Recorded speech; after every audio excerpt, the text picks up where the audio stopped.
पापा की परियो, पापा की परियो, हाथ में मोबाइल लेकर थिरकने वालियों, रील्स बनाने वालियों, पापा की परी थी सैयदतु निसाए अहलिल जन्नह, वो थी जिसे कहा जा सकता है पापा की परी। और इसे मुर्रिखीन ने लिखा है इब्नतु अबीहा, हर बच्ची अपने बाप की होती है, लेकिन फातिमा को कहा गया इब्नतु अबीहा, बाप की अगर बेटी है देखना हो देखो फातिमा को।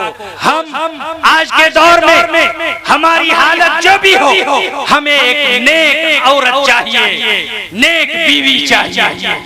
कभी नमाज नहीं पढ़ता हूँ कोई बात नहीं, अंगूठा छाप हूँ कोई बात नहीं, फकीर चट हूँ कोई बात नहीं, लेकिन डिमांड ऐसी करते हैं बीवी जो हो वो आला दर्जे की तालीम याफ्ता हो, सहाबा से सहाबियात से कमतर दर्जे की नेककार और सालिहाना हो। एक एक चीज का टेस्ट लिया जाता है, चल के दिखाओ, बकरी खरीदने जाते हैं जैसे, चल के दिखाओ, हंस के दिखाओ, बात करके दिखाओ, उसके बाद भी कई ऐसे बदबख्त होते हैं उसे रिजेक्ट करके चले जाते हैं।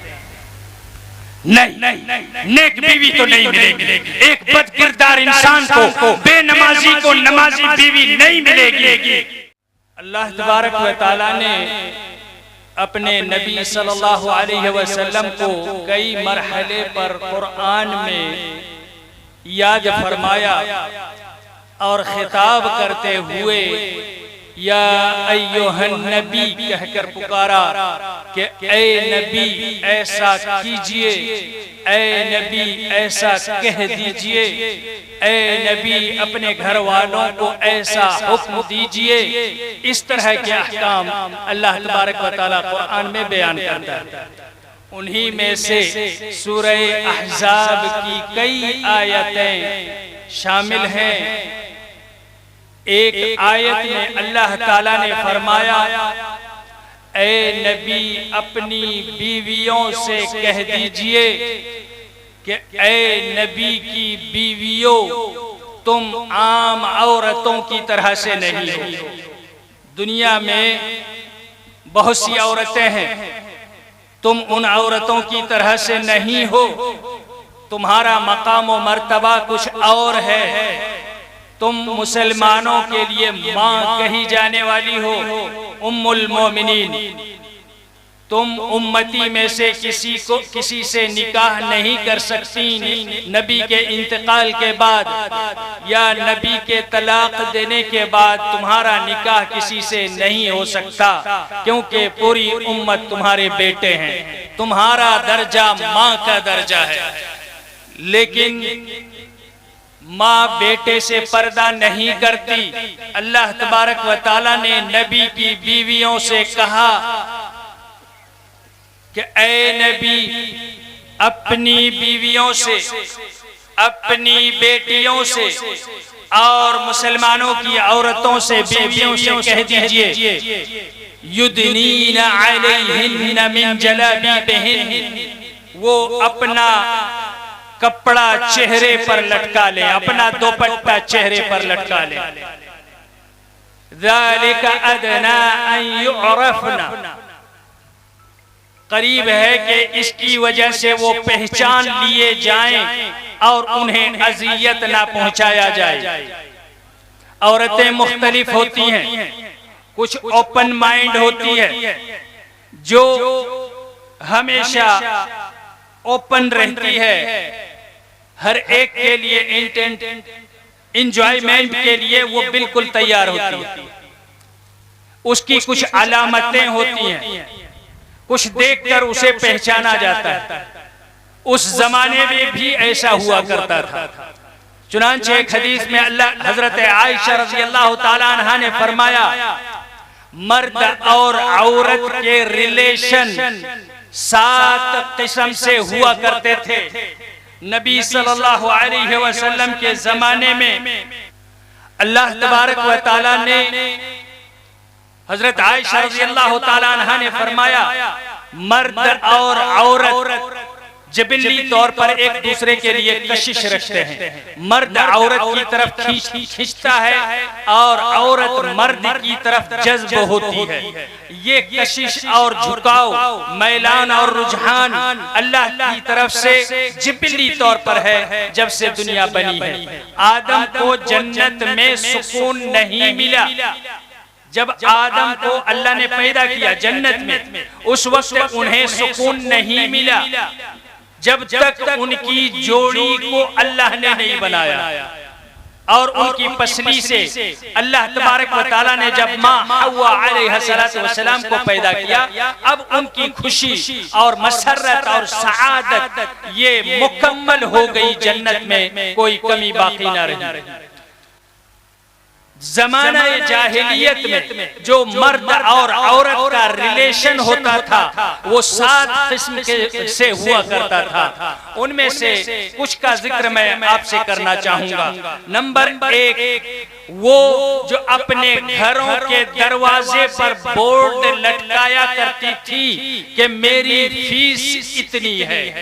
हर जो बगाया हुआ करती थी, यानी जिन्हें काल गर्ल कह लीजिए या तवाइफ कह लीजिए या जो कह लीजिए, वो अपने घर के दरवाजे पर पट्टियां लगाती, बोर्ड लगा देती कि इतना फीस अगर तुम्हारे पास है तो पैसे जमा करके अंदर आ जाओ। ये एक नंबर का रिलेशन था। नंबर 2, वो अपने ड्रेस में कुछ इस तरह से कोड इस्तेमाल करती थी। यूरोप के बहुत से ड्रेस में आपने देखा होगा, उनके टी शर्ट में, बनियान में या उनके पैंट में कुछ इस तरह की इबारतें लिखी रहती हैं, जिन इबारतों को एक बाहया शख्स न पढ़ सकता है न उसे कबूल कर सकता है, बिल्कुल उसका दिल गवारा नहीं करेगा। तो ये एक तरीका होता था रिलेशन का, और शादी का भी एक रिलेशन हुआ करता था। उस जमाने में जब कोड वर्क हुआ करता था ड्रेस में, उस वक्त जब उनके अपने लबो लहजे में एक अंदाज हुआ करता था पहचानवाने के लिए, औरतें तैयार हैं एंजॉयमेंट के लिए, उस जमाने में अल्लाह तबारक व तआला अपना कोड वर्क दे रहा है, कोड वर्ड दे रहा है। ड्रेस में एक ऐसा उस्लूब, एक ऐसा तर्ज और एक ऐसा सलीका दे रहा है जिसकी वजह से पहचान लिए जाएं कि ये उनमें से नहीं है जिनसे हम ज़बानी तौर पर ज़हनी अय्याशी कर सकें और अपनी बातों से इनके साथ एंजॉय कर सकें। ये उनमें से नहीं है। ये पहचानने के लिए अल्लाह तबारक व तआला ने फरमाया कि ऐ नबी अपनी बीवियों को, अपनी बेटियों को और अपनी मुसलमानों की बीवियों को, मोमिनों की औरतों को ये हुक्म दे दीजिए, युदनीना अलैहिन्ना मिन जलाबिबिहिन, वो अपने दुपट्टे को, अपने ओढ़नी को अपने चेहरे पर लटका लिया करें। ये कोड वर्ड होगा उनके लिए कि उन्हें पहचान लिया जाए ये उनमें से नहीं है। ज़ालिका अदना अन युअरफना, ये इसके जरिए से वो पहचान ली जाएंगी ये किस किस्म की औरतें हैं। फला युज़ैन, तो जो बुरा आदमी होगा, जिसके जहन में अय्याशी होगी और जो बेहया होगा या जो बिगड़ा हुआ शख्स होगा, वो उन्हें सताने, अजियत पहुंचाने या उन्हें छेड़छाड़ करने की जुर्अत बिल्कुल नहीं कर सकेगा। अल्लाह का यह हुक्म था। आज कुछ औरतें कहती हैं कि हम मशकूक नहीं हैं, हम पर शक नहीं किया जा सकता, हमारे दिल में तकवा मौजूद है।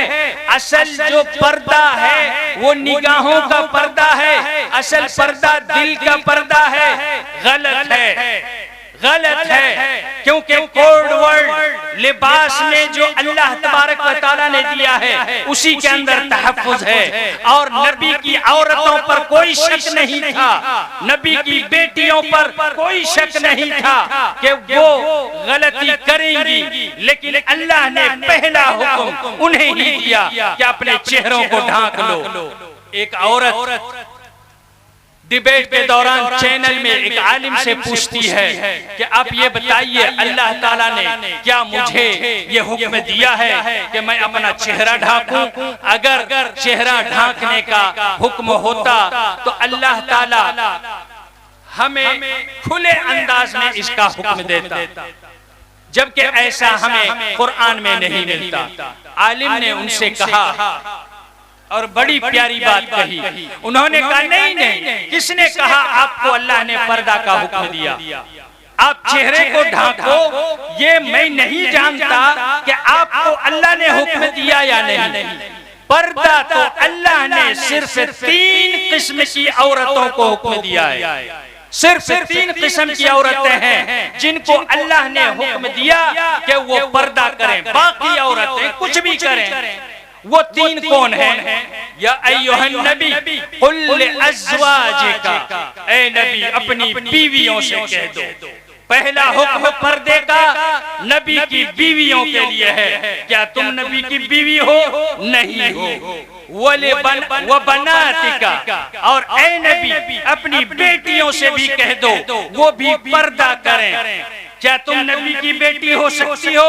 नहीं, वो भी नहीं हो। तीसरी औरत है वनिसाइल मुमिनीन, मोमिन औरतों से आप कह दीजिए वो अपने चेहरे पर हिजाब करें, पर्दा लटका लें, ताकि उन्हें पहचान लिया जाए ये उनमें से नहीं है जो छेड़छाड़ से खुश होती है, जो अपना हुस्न दिखाकर खुश होती है, मजे लेती है और पूरे समाज को बिगाड़ती है, ये उनमें से नहीं है। तो ये आप नबी की बीवी नहीं हो, नबी की बेटी नहीं हो, और अगर मोमिन औरत हो, ईमानदार औरत हो, तो आपके लिए अल्लाह का ये हुक्म है कि पर्दा करो। और अगर आप नहीं हो मोमिन औरत, आप मुसलमान नहीं हो, तो अल्लाह ने ये हुक्म कतई तौर पर आपको नहीं दिया। सिर्फ 3 औरतों के लिए ये हुक्म है। अल्लाह तबारक व तआला ने उसके बाद जो बात कही, वहीं से हम थोड़ी सी बात और आगे बढ़ाएंगे। अगली आयत में अल्लाह ताला ने फरमाया वक़र्न फी बुयूतिकुन, औरतें ये जो अबाया पहनती हैं, लोग कहते हैं ये खेमा डाल दिया गया है, ये एक ऐसा शामियाना है, तिरपाल है जो एक औरत के ऊपर डाल दिया गया, मजबूर किया गया है, उसे जबरदस्ती ऐसे पहनाया गया है। नहीं, जबरदस्ती कोई नहीं पहनाता। एक मुसलमान औरत हिजाब को अपना ईमान समझती है, अपना तहफ्फुज़ समझती है, अल्लाह तबारक व तआला की तरफ से अपने लिए एक लिबास का कोड वर्ड समझती है और उसमें अपना फख्र महसूस करती है। और यकीनन आज के दौर में कोई हिजाब वाली औरत मुश्किल से ऐसी मिलेगी जिसे सताया जाता हो, वरना मुहज्जबा बापर्दा औरत से हमेशा ओबाश किस्म के लड़के दूर ही नजर आते हैं, उसके करीब कोई नहीं पटकता, क्योंकि अल्लाह का तहफ्फुज़ उसके अंदर मौजूद है। तो अल्लाह ताला ने कहा वक़र्न फी बुयूतिकुन, अपने घरों के अंदर रहो, घरों के अंदर रहो। और जब घरों के अंदर रहो उस वक्त से क्या ड्रेस पहनती हो मैटर नहीं करता है। अगर आप इज्तिमाई जो आमतौर पर ज्वाइंट फैमिली में रहते हैं, ये तसव्वुर इस्लाम का नहीं है। अगर आप ज्वाइंट फैमिली में हैं तो आपको रियायत करनी होगी पर्दे की, और अगर आप इनफरादी तौर पर अपनी जिंदगी गुजारते हैं तो आपके लिए अल्लाह तबारक व तआला ने ये इजाजत रखी है। मियाँ बीवी रहते हैं, आपके बच्चे रहते हैं, घर आपका महफूज है, चार दीवारी है, रूम के अंदर है, आपकी बीवी क्या ड्रेस आपके सामने पहनती है ये कोई मैटर नहीं करता है। कैसा कपड़ा है, कितना छोटा है, कितना बड़ा है, किस किस्म का है, कोई मैटर नहीं। जैसी उसकी मर्जी हो वो पहने, शौहर जैसा पसंद करे उसे पहनाए, लेकिन वो पहन के घर से बाहर निकले या उस घर में किसी बाहर के इंसान को आने दे, इसकी इजाजत दे। घरों के अंदर रहो, बिला जरूरत घर से बाहर ना निकलो, घरों के अंदर रहो। घर के बाहर की जिम्मेदारी मर्द की है, घर के बाहर की पूरी जिम्मेदारी मर्द की है। एक मर्द जब ब्याह कर लाता है एक औरत को, उस वक्त वो कहता है मैंने कबूल किया। काजी साहब उसे निकाह पढ़ाते हैं और वो कहता है मैंने कबूल किया। पता है क्या कबूल किया? क्या कबूल किया? वो कबूल करता क्या है? मैंने कई ऐसे दुल्हे जो होते हैं उनसे पूछा, उन्हें नहीं पता, बोले ऐसे ही कहा जाता है तो हमने भी कह दिया। और मेरा ख्याल है इस मजलिस में भी दसियों ऐसे होंगे जिनको नहीं पता कि जब दुल्हा कहता है मैंने कबूल किया, क्या कबूल किया? क्या कबूल किया उसने? यही वो चीज है। घर के बाहर की सारी जिम्मेदारी मैंने कबूल किया। इस औरत की नान, नफका, सुकना और इसकी माईशत ये मेरे जिम्मे है। इस औरत को पूरी जिंदगी खिलाने पिलाने की जिम्मेदारी मेरी, पहनाने उड़ाने की जिम्मेदारी मेरी, इसके रहने के लिए जगह और घर देने की जिम्मेदारी मेरी, इसकी जिंदगी को तहफ्फुज देना जिम्मेदारी मेरी, इसकी जान इज्जत तो आबरू को तहफ्फुज देना ये जिम्मेदारी मेरी। ये चीजें वो कबूल करता है, यही है हाँ मैंने कबूल किया। लेकिन मिस्कीन कबूल करने के बाद भी उसे पता नहीं होता है कि उसने क्या कबूल किया। तो फिर वो जिस चीज को जानता ही नहीं है उसे वो अदा कैसे करेगा? और यही वजह है ऐसे ही अनाड़ी दूल्हे अपनी बीवियों को घर लाकर खुद तो घर में बैठते हैं, बीवियों को खेतों में भेज देते हैं काम करने के लिए, क्योंकि उन्होंने शादी को समझा ही नहीं होता है। पुराने जमाने में एक गाय को हल में जोत दिया किसी ने। अल्लाह के रसूल सल्लल्लाहु अलैहि वसल्लम फरमाते हैं बनी इस्राइल का वाकया है। गाय को हल में जोत लिया, बैल को भैंस को इस तरह डाल के जोतते ना, खेत जोतते थे पुराने जमाने में, ये जो ट्रैक्टर हुआ करते थे इससे पहले। तो किसी ने गाय को बनी इस्राइल में से जोत लिया और वो मार रहा है, वो चल नहीं पा रही है और मारे जा रहा है उसको। तो गाय बोल पड़ी। गाय ने कहा बदबख्त इंसान, क्या मुझे इसके लिए पैदा किया गया है दुनिया में? मुझसे बच्चे लो, मुझसे दूध लो, मुझसे और दूसरी जरूरतें अल्लाह तबारक व तआला ने जिसके लिए मुझे पैदा किया है वो काम मुझसे लो। ये कौन सा काम ले रहे हो? हल चलाना मेरा काम है क्या? हल चलाने के लिए अल्लाह ने मुझे पैदा किया है? वो हैरत में पड़ गया, जानवर मुझसे बात कर रहा है, ये गाय मुझसे बात कर रही है। एक बीवी अगर जानवर भी होती तो उस बदबख्त इंसान से कह रही होती बदबख्त, तुमने अपनी जिंदगी में परफ्यूम खरीदा था खुशबू लेने के लिए, परफ्यूम से कपड़ा धोने के लिए नहीं। परफ्यूम कपड़ा धोने के लिए नहीं होता है, परफ्यूम खुशबू लेने के लिए होता है। एक औरत को जो तुमने ब्याह कर लाया है वो एक परफ्यूम है, एक गुलाब है, एक फूल है, उसकी अपनी जरूरतें हैं, उसके काम हैं जिसके लिए वो पैदा की गई है, वो काम तुझे लेना चाहिए था। लेकिन तुमने समझा ही नहीं कि वो है क्या चीज, क्या कबूल किया, तो भला तुम उसकी कद्र कैसे कर सकते हो? और इसी वजह से बड़ी अफरा तफरी होती है, घरों में कलेश पैदा हो जाते हैं, मियाँ बीवी में लड़ाई झगड़े, फिर वो मर्द तो मर्द ठहरा, लठ लेके खड़ा हो जाता है, उसकी रुजूलत और मर्दांगी को ठेस पहुंचती है। अना किब्र गुरूर, तुम मुझसे बात करोगी, मुझसे मेरे सामने मुंह चलाती हो, मुझसे हुज्जत करती हो, तुम्हारी हैसियत क्या है? बीवी से बोलता है, बीवी को मारता है, पीटता है, वजह क्या है? औरतों को नहीं समझाए। तो मेरे भाइयों, अल्लाह ताला ने कहा बीवियां घरों से निकालने के लिए नहीं है, और जब शौहर बीवी को घर से नहीं निकाल सकता तो फिर उस बीवी के लिए भी ये जरूरी है कि बिला जरूरत घर से बाहर न निकले।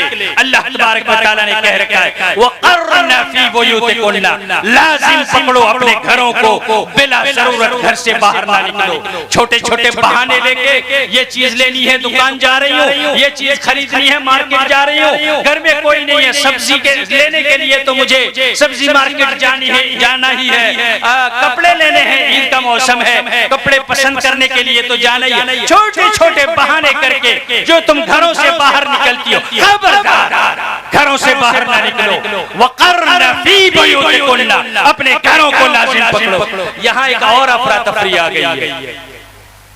दीनी मजालिस में अल्लाह के रसूल सल्लल्लाहु अलैहि वसल्लम ने इजाजत दी है, जलसे में जा सकती हो, जुमे का खुतबा सुनने के लिए जा सकती हो, ईद की नमाज में शरीक हो और खुतबे को सुन सकती हो, मस्जिदों में दर्स हो रहा है, इशा के बाद फजर के बाद दर्स में शरीक हो सकती हो, जाके दीन सीखो। इसकी इजाजत अल्लाह के रसूल सल्लल्लाहु अलैहि वसल्लम ने दी है, और हम खड़े हो गए रोकने के लिए, नहीं, औरतें घर से निकलेंगी तो फितना होगा, जलसे में जाएंगी फितना, ईदगाह में जाएंगी फितना, जुमा पढ़ने जाएंगी फितना, दर्स दुरूस में शरीक होंगी फितना, और जब मेले में जाएगी, दशहरे के मेले में जाएगी, किसी ऑर्केस्ट्रा में जाएगी, मार्केटों में लेके घूमेंगे, हाथ में हाथ डाल के बेहयाई से जो हरकतें घर की चारदीवारी के अंदर होनी चाहिए, वही हरकतें सरेआम बाजारों चौक चौराहों पर करते हुए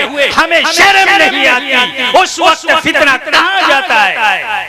वहाँ फितना नहीं, फितना वहाँ है जहाँ रसूल ने हुक्म दिया। अल्लाह के रसूल सल्लल्लाहु अलैहि वसल्लम ने फरमाया, अल्लाह के बंदो, अल्लाह की बंदियों को ला तमनउ इमा अल्लाह मसाजिद अल्लाह, अल्लाह की मस्जिदों से अल्लाह की बंदियों को ना रोको, तुम्हें रोकने का कोई हक नहीं है। अगर मस्जिद जा रही है अल्लाह की बंदी नमाज पढ़ने के लिए, दीनी तालीम हासिल करने के लिए, दर्स और तदरीस में शरीक होने के लिए, कोई खुतबा हो रहा है सुनने के लिए, तो तुम नहीं रोक सकते। ला तमनउ इमा अल्लाह मसाजिद अल्लाह। लेकिन चौक चौराहों पर तुम ही ने तो उसे शौक दिलाया, घर में बैठे हो, जाओ सब्जी ले आना, घर में बैठे हो नमक नहीं है, जाओ दुकान से ले आना। ये आदत किसने दिलाई? घरों से निकलने की आदत किसने दिलाई? हमने दिलाई। अल्लाह तबारक व तआला ने कहा वक़र्रना फी बुयूतिकुन, अपने घरों को लाजिम पकड़ो, घरों से न निकलो। व अक़िमना सलाह, नमाज कायम करो, व आतीना ज़कात, और ज़कात दो, व अतिअना अल्लाह व रसूल, और अल्लाह और उसके रसूल की इताअत करो। ए औरतों, ए नबी की बीवियों, ए नबी की बेटियों, ए मुसलमानों की औरतों, मोमिनों की बीवियों, नमाज कायम करो, ज़कात दो, अल्लाह और उसके रसूल की इताअत करो। आगे चल के अल्लाह तबारक व तआला कहता है, बड़ी प्यारी आयत है, कहा इन्नमा युरीदुल्लाहु लियुज़हिबा अन्कुमुर रिज्सा अहलल बैति व युतहिरकुम तत्हीरा।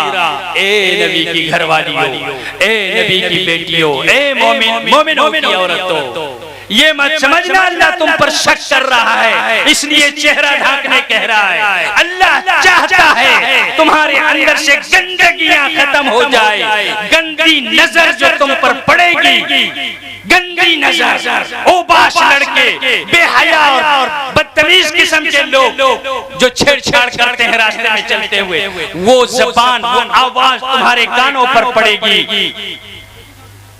इन गंदगियों से अल्लाह तुम्हें पाक करना चाहता है। लियुज़हिबा अन्कुमुर रिज्सा, रिज्स कहते हैं नापाकी, नजासत को अहले बैत खासतौर से नबी के घर वालों से अल्लाह तबारक व तआला दूर करे। इसके लिए ये अहकाम अल्लाह ताला ने नाज़िल फरमाया है। ये मत समझना अल्लाह हमें बुरा क्यों कह रहा है। लियुज़हिबा अन्कुमुर रिज्सा अहलल बैत व युतहिरकुम तत्हीरा, और तुम्हें बिल्कुल पाक साफ कर दे। और पाक साफ ऐसी सफाई, ऐसी धुलाई अल्लाह तबारक व तआला ने की। खातूने जन्नत की बेटी, मक्का की खिड़की खोलिए, नीचे आपको खेलती हुई चंद सालों की एक बच्ची दिखेगी जो 2-2.5 साल की बच्ची है। वो बच्ची खेल रही है मिट्टी से, और वो खेलती हुई बच्ची देखिए कितनी तकलीफ में है। अपने बाप को सताते हुए देखती है, अपनी माँ को सताते हुए देखती है, उनके मानने वाले जो मुसलमान हैं उनको सताती हुई देखती है। उसका दिल पारा पारा हो जाता है। 2 साल की नन्ही बच्ची, उसी घर से जिस घर को अल्लाह ताला ने पाक किया हुआ है नजासत से, अहले बैत से। नाम है सय्यदतु निसाए अहलिल जन्नह फातिमातुज़ ज़हरा सलामुल्लाहि अलैहा, सलामुल्लाहि अलैहा। उम्मुल हसन वल हुसैन, उम्मुल हसन वल हुसैन फातिमा रज़ियल्लाहु ताला अन्हा, खातूने जन्नत खदीजा बिन्ते खुवैलिद की प्यारी बेटी और सबसे छोटी बेटी, अल्लाह के रसूल सल्लल्लाहु अलैहि वसल्लम की 4 बेटियों में से सबसे छोटी बेटी और सबसे ज्यादा प्यारी बेटी फातिमा 2 साल की थी। ये पैदा तो हुई नबी बनने से 5 साल पहले, 5 साल पहले ये पैदा होती हैं। और फिर जब नबी बने उस वक्त उनके दुख तकलीफ को देख रही हैं कि कैसे लोग सता रहे हैं। इसके बावजूद उनके अंदर वो गैरत, वो हमीयत थी अहले बैत के अंदर जो होनी चाहिए थी कि उस बेटी को जो लक़ब मिला। हैरानी होगी आपको, इब्नतु अबीहा, इब्नतु अबीहा, बाप की बेटी, पापा की परियो, ओ पापा की परियो, हाथ में मोबाइल लेकर थिरकने वालियों, रील्स बनाने वालियों, पापा की परी, पापा की परी थी सय्यदतु निसाए अहलिल जन्नह। वो थी जिसे कहा जा सकता है पापा की परी, और इसे मुअर्रिखीन ने लिखा है इब्नतु अबीहा। हर बच्ची अपने बाप की होती है, लेकिन फातिमा को कहा गया इब्नतु अबीहा, बाप की अगर बेटी है देखना हो देखो फातिमा को। 2 साल की है और चंद सालों की है, खेलने कूदने का मौसम है, बाप को देखती है। कुछ बदमाशों ने खाने काबा के अंदर सज्जे की हालत में ऊंट की ओजड़ी लाकर पीठ में रख दी है, उठा नहीं जा रहा है, न कोई उसे हटा रहा है, न आपको कोई उठा रहा है। ये बच्ची दौड़ती हुई आती है, अपने बाप के पीठ से उन गंदगियों को हटाती है, पकड़कर अपने बाप को खड़ा करती है, मुतवज्जा होती है। छोटी बच्ची मुतवज्जा होती है पूरे मक्का के सरदार अबू जहल और अबू लहब की तरफ, और कहती है बदमाशों, तुम इस शख्स को मारना चाहते हो, क्यों मारना चाहते हो? क्या सिर्फ इसलिए कि ये शख्स कहता है कि नहीं कोई माबूद सिवाय एक अल्लाह के, एक अल्लाह को मानता है, इसलिए इसे कत्ल करना चाहते हो? अल्लाह तुम्हें कत्ल करे अबू लहब, अबू जहल, अल्लाह तुम्हें हलाक करे, तुम ऐसे शख्स को मारना चाहते अपने बाप को। ये है पापा की परी। अल्लाहु अकबर। ये पापा की परी जब थोड़ी बड़ी होती है, बाप के साथ शाब अबी तालिब में जाकर महसूर होती है। मक्का वाले बात करते हैं मक्का वाले बायकाट कर देते हैं नबी सल्लल्लाहु अलैहि वसल्लम और तमाम सहाबा इकराम को, और साइन बोर्ड लगा दिया जाता है खाना काबा पर, कोई भी मोहम्मद और उसके साथियों को न कोई चीज बेचेगा, न उनसे कुछ खरीदेगा, न उनसे कोई बात करेगा, न उसके उनके घरों में कोई जाएगा, उन्हें बायकाट किया जाता है, मक्के से निकाल दिया गया। शौब अबी तालिब में जाकर साल हो रहे, तपती धूप में, कड़कड़ाती सर्दियों में इन हालात में जिंदगी गुजार रहे थे। पापा की परी फातिमा सैयदतुन निसाई अहलिल जन्नह, ये भी उस वक्त वहां मौजूद थी और उन सख्तियों को झेल रही थी।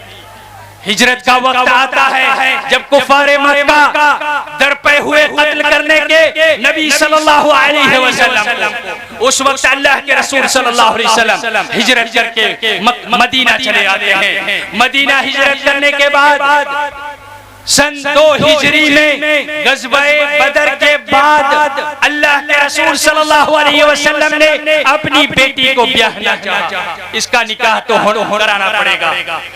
हजरत अली इब्न अबी तालिब रज़ी अल्लाहु अन्हु, उनका इख्तियार होता है। अल्लाह के रसूल सल्लल्लाहु अलैहि वसल्लम ने हजरत अली रज़ी अल्लाहु ताला अन्हु का इंतखाब किया और उनसे निकाह कराने के लिए आप सल्लल्लाहु अलैहि वसल्लम ने महर का मुतालबा किया। हजरत अली रज़ी अल्लाहु ताला अन्हु के पास एक दिरा था, एक दिरा जिसे फौजी पहनता है अपने जिस्म पर जंग के मैदान में, वो दिरा उनके पास था। इनके अलावा कोई और चीज नहीं थी जिसकी उनके पास मिल्कियत होती। हजरत अली रज़ी अल्लाहु ताला अन्हु से अल्लाह के रसूल सल्लल्लाहु अलैहि वसल्लम ने कहा कि इसे फरोख्त कर दो और जो पैसे मिले वो तुम महर में दे देना। हजरत अली रज़ी अल्लाहु ताला अन्हु ने वो दिरा बेच दी और उसका पैसा महर में अदा किया और निकाह हो गया। पापा की परी अब वो अपने पापा के घर से आ जाती हैं हजरत अली रज़ी अल्लाहु ताला अन्हु के पास। ये अपग्रेड होती है। अपग्रेड होने का तरीका भी अजीब था। पहले वो थी इब्नतु अबीहा, लेकिन जब उन्होंने अपने बाप के साथ वो शफ़क़त दिखाई जो एक माँ दिखाती है अपने बच्चे के साथ, उस वक्त उनको लक़ब पड़ता है उम्मु अबीहा, बाप की माँ बन गई। पापा की परी से अब वो अपने बाप की माँ बन गई। इब्नतु अबीहा से अपग्रेड होके वो बन गई उम्मु अबीहा, और उम्मु अबीहा के बाद अब अपग्रेड होके वो बन जाती हैं ज़ौजा सालिहा, आइडियल बीवी, आइडियल बीवी। हम आज के दौर में हमारी हालत जो भी हो, हमें एक नेक औरत चाहिए, नेक बीवी चाहिए।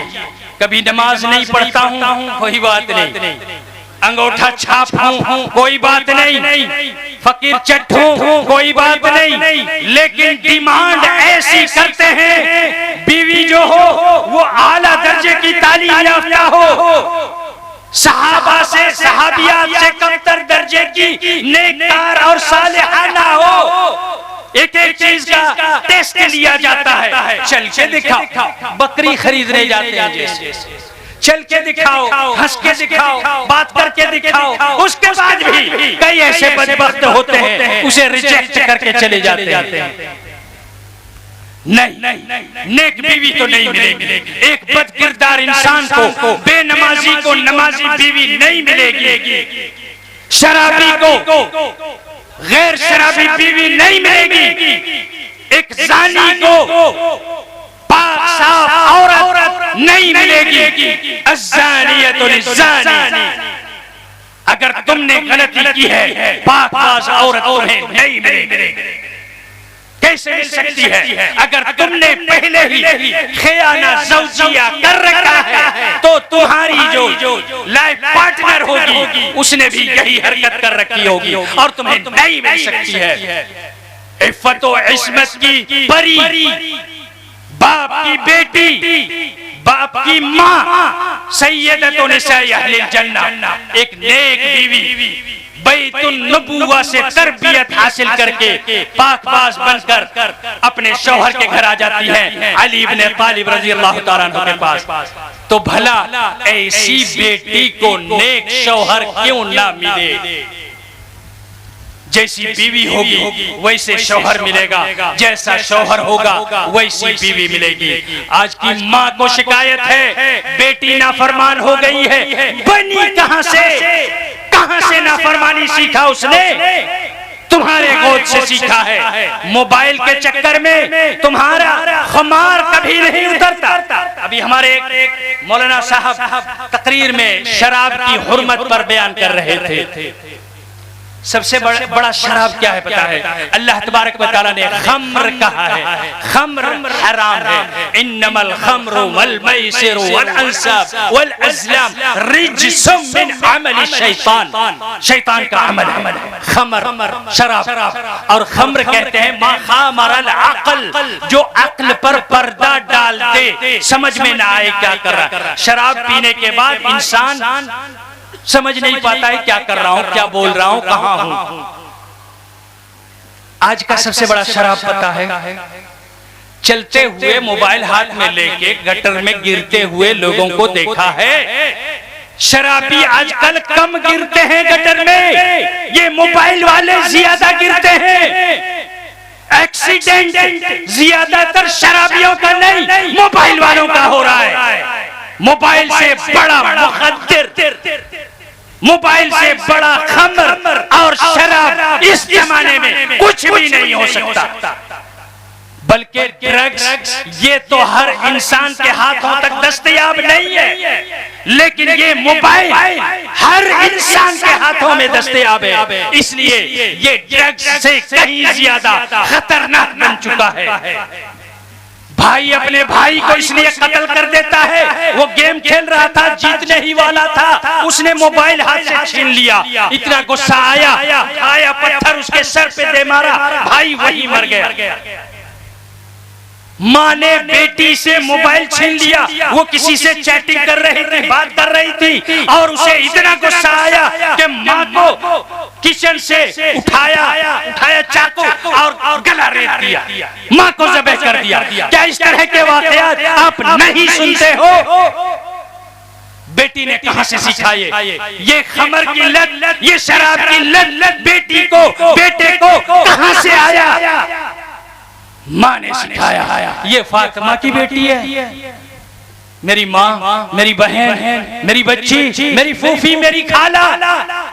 बताओ तो सही, तुम्हारा आइडियल आज के दौर में है कौन है तुम्हारा आइडियल? किसने तुम्हें बिगाड़ा? तुमने खुद को बिगाड़ा और फिर तुमसे तुम्हारी नस्ल बिगड़ रही है, पूरी नस्ल बिगड़ती जा रही है। ऐसा हुआ कैसे?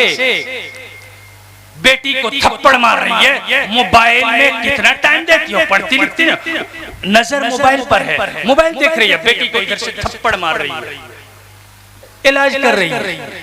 ये इलाज है? ये इलाज है? ये फातिमा को आइडियल मानने वाली नहीं है, सय्यदतु निसाइल अहलिल जन्नह। और ये अपग्रेड होके पापा की परी इब्नतु अबीहा से उम्मु अबीहा बनी, फिर ज़ौजा सालिहा बनी, फिर ऐसी माँ जिसके पेट से हसन और हुसैन पैदा हो, जिनके बारे में रसूलुल्लाह सल्लल्लाहु अलैहि वसल्लम फरमाते हैं सय्यदा शबाब अहलिल जन्नह, जन्नत में युवकों के, युवा पीढ़ी जो है, कॉकरोच पार्टी नहीं, कॉकरोच जनता पार्टी नहीं, जन्नत में जो युवा पार्टी होगी, उस यंगेस्ट नौजवान जो होंगे जन्नत में, उनके सरदार ये दोनों होंगे हसन हुसैन। किसकी कोख से निकलने वाले? आइडियल खातूने जन्नत, सय्यदतु निसाई अहलिल जन्नह, सय्यदतु फातिमति ज़हरा सलामुल्लाहि अलैहा व अला अबीहा। ये है। अगर ऐसी आज की माँ हो जो फातिमा को अपना आइडियल बनाए, फातिमा का फैन बने, फातिमा के किस्से मोबाइल में पढ़े, फातिमा की सीरत तैयबा को सुने, उलमा की तकरीरों से, यूट्यूब से फिल्में ना देखकर, गलत सलत चीजें ना देखकर, अगर सैयदतुन निसाए अहलिल जन्नह के किरदार को पढ़े, समझे और उनको अपना आइडियल बनाए, उसके पेट से भी हसन और हुसैन जैसे पैदा हो सकते हैं और वो भी पापा की परी बन सकती है, नेक बीवी बन सकती है। और अगर नहीं तो बेटी के बिगड़ने पर रोना मत, क्योंकि ये घर तुमने बिगाड़ा है, इस घर को आग तुमने लगाई है। मेरी माँ, दुनिया की भलाई, आखिरत की भलाई इसी में है कि वापस जाओ अपने सलफ में, और इस दुनिया के अंदर आज की जो मॉडल्स हैं इन्हें अपना आइडियल ना बनाओ। सैयदतुन निसाए अहलिल जन्नह को हर चीज में आइडियल बनाओ, पापा की परी बनने में, पापा की बेटी बनने में, या फिर नेक बीवी बनने में, नेक माँ बनने में, और फिर आखिर में जो तमगा उनको मिला मोहम्मद रसूलुल्लाह सल्लल्लाहु अलैहि वसल्लम की जानिब से, जिसने इतने सारे मेडल जीत लिए, क्या अब भी वो जन्नत नहीं जाएगी? जाएगी। और ये तमगा मिला। मोहम्मद रसूलुल्लाह सल्लल्लाहु अलैहि वसल्लम ने फरमाया कि फातिमा सैयदतुन निसाए अहलिल जन्नह, जन्नत में जो औरतें होंगी, महिला पार्टी, महिला यूनियन जन्नत में उनकी सरदार, उनकी लीडर फातिमा होगी। फातिमा सलामुल्लाहि अलैहि या फातिमतुज़ ज़हरा सलामुल्लाहि अलैहि व अला अबीकी। अल्लाह तबारक व तआला से दुआ है। आप काफी देर तक हमारे शेख का इंतजार कर रहे थे और अल्हम्दुलिल्लाह वो तशरीफ ला चुके हैं, मैं अपना ज्यादा टाइम नहीं लूंगा। दुआ करें अल्लाह तबारक व तआला हमें सही समझ अता फरमाए। हमारे मुआशरे के अंदर जो इनहिराफ है मेरे भाइयों, सोच में, समझ में, किरदार में, कौलो करार में, हर चीज में अल्लाह तबारक व तआला हमें सुधार दे, हमें सही आइडियल इख्तियार करने की तौफीक अता फरमाए। मोहम्मद रसूलुल्लाह सल्लल्लाहु अलैहि वसल्लम की इताअत, अल्लाह की इताअत और सहाबा किराम के नक्शे कदम पर चलने की तौफीक अता फरमाए। हमारी माओ और बहनों को इस्मत और इफ़्फ़त का चेहरा बनाए और फातिमा तो ज़हरा रज़ी अल्लाह ताला अन्हा की के मुताबिक जिंदगी गुजारने की तौफीक अता फरमाए और उन्हीं में उनको अपना आइडियल नजर आए, इसकी तौफीक अता फरमाए। अक़ूलु मा तस्मऊन व अस्तग़फिरुल्लाह ली व लकुम व लिसाइरिल मुस्लिमीन मिन कुल्लि ज़ंब फस्तग़फिरूहु इन्नहु हुवल गफ़ूरुर रहीम। वस्सलामु अलैकुम व रहमतुल्लाहि व बरकातुहू।